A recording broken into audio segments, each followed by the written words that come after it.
O mundo do empreendedorismo, ele é quase sempre pintado como um palco super brilhante, né? Cheio daquelas histórias de sucesso que acontecem da noite para o dia, com fórmulas mágicas para ficar rico. Só que por trás de toda essa propaganda, a realidade é bem mais complicada. Nesta análise, a gente vai desconstruir um pouco essas narrativas, usando como base um material que foi fundo para entender o que rola de verdade nos bastidores. A gente conhece essa cena, né? Aparece uma figura super carismática, bem vestida, às vezes do lado de um carrão de luxo, prometendo a chave para resolver todos os nossos problemas. É tipo um herói moderno que não vende só um curso ou uma ideia, vende um estilo de vida. A promessa é clara, é só seguir os passos dele que o sucesso é garantido. Para a gente entender bem essa miragem, vamos passar por 4 pontos bem importantes. Primeiro, o tal do mito da história de sucesso. Depois, a gente vai ver os custos que ninguém mostra, os custos invisíveis da correria. Em seguida, vamos falar sobre a ilusão da meritocracia. E por fim, a gente monta um roteiro, um pouco mais pé no chão, para navegar nesse universo. Ok, vamos começar pelo começo, então.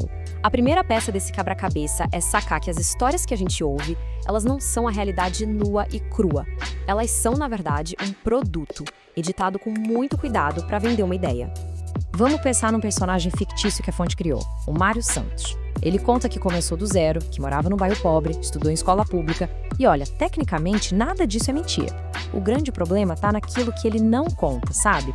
No contexto que é deixado de lado de propósito para a história parecer mais inspiradora e, claro, vender mais. E o que geralmente fica de fora dessas histórias?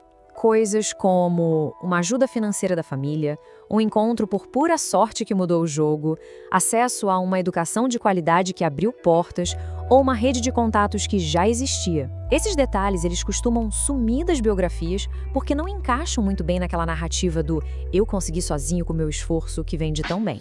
E essa edição da realidade não para só na biografia, não. Ela vai também para as próprias fórmulas de sucesso que são vendidas. Elas prometem um caminho simples, mas ignoram completamente a bagunça, que é o mundo real. Olha só esse exemplo, que foi baseado num vídeo que viralizou um tempo atrás. A ideia parece genial de tão simples. Com só R$ 10, uma pessoa desempregada poderia começar um negócio e no fim do dia ter R$ 40 de lucro. Poxa, parece o plano perfeito para sair da crise, né? A matemática parece que fecha, a lógica é direta. Então, por que um plano desses não muda a vida de milhares de pessoas? A pergunta que fica no ar é: onde é que está o erro nesse modelo? A falha, claro, está nos custos que ninguém vê. O transporte para ir comprar a água e o gelo, e depois o transporte para chegar na praia. O custo do almoço, da comida durante o dia. Em muitos lugares, infelizmente, até uma propina para poder trabalhar em paz. E, óbvio, tem que devolver os R$ 10 do empréstimo.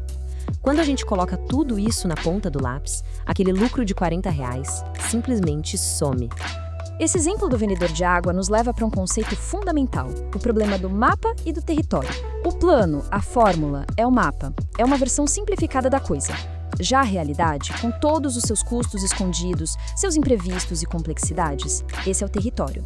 E um mapa, por melhor que ele seja, nunca vai ser igual ao território. Então, se as histórias são editadas e as fórmulas são, digamos, meio furadas, o que sustenta essa indústria toda? A resposta, na maioria das vezes, é a nossa fé na meritocracia. Aquela ideia de que só o esforço é o que conta para o sucesso. A definição de meritocracia é muito bonita, né? É a promessa de um jogo justo, onde não importa de onde a pessoa veio, só importa a dedicação e o talento dela. Mas a grande questão é: o mundo funciona mesmo desse jeito na prática? Bom, esse dado da OCDE dá uma resposta bem direta.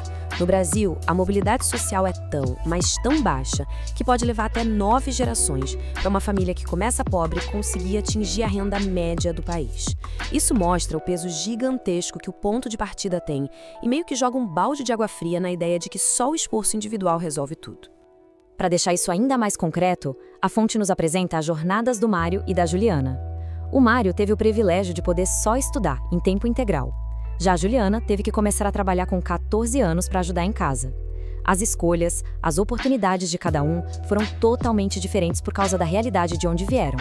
Fica claro que a corrida para o sucesso não começa na mesma linha de partida para todo mundo. E agora a gente chega num estudo de caso que é fascinante, o do próprio autor da fonte que estamos usando. Olhando de fora, é a história de sucesso perfeita. Ele criou um perfil anônimo na internet, que virou uma febre, escreveu textos que viralizaram e publicou por conta própria um livro que virou best-seller na Amazon. Parece o exemplo perfeito do mérito puro, né? Só que aí, o próprio autor abre o jogo e revela parte da história que ninguém via. O avô dele trabalhou no antigo SNI, e por causa disso, ele teve acesso a computadores muito cedo. Esse avô ensinou programação e criptografia para ele, numa época que isso era raríssimo. As tias pagaram cursos que deram para ele uma vantagem absurda. Ele era o único da turma dele com computador e internet em casa. A verdadeira lição da história dele é que privilégio tem várias formas. Não é só sobre ter dinheiro. É ter acesso a conhecimento, é ter uma família que incentiva, é ter uma rede de apoio que acredita em você. São vantagens que não aparecem num extrato bancário, mas que constroem a base onde o sucesso é levantado. Bom, depois de desmontar tantos mitos, o que sobra? Se a jornada não é tão simples assim, quer dizer que é melhor nem tentar?